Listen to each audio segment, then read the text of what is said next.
mga kabentusa, kaya pauwi na ako ngayon dahil tapos na yung therapy ko sa client ko.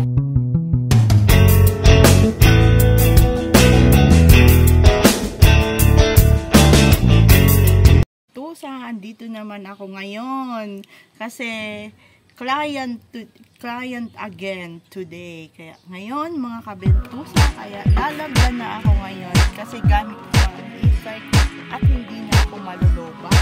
Nung kagabi ay nako, lobat ang e-trike ko papunta doon sa papunta doon sa kliyente ko na taga Talisay. Doon ako nakicharge.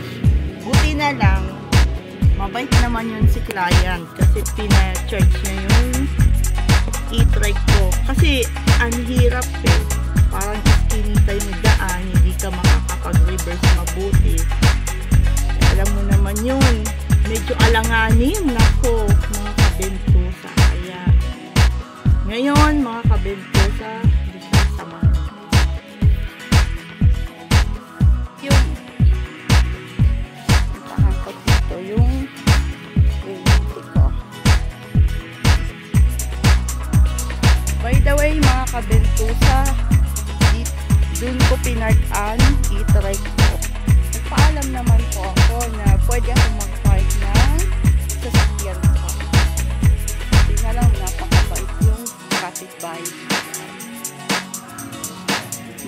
Mga kabentusa, kaya pauwi na ako ngayon dahil tapos na yung therapy ko sa client ko.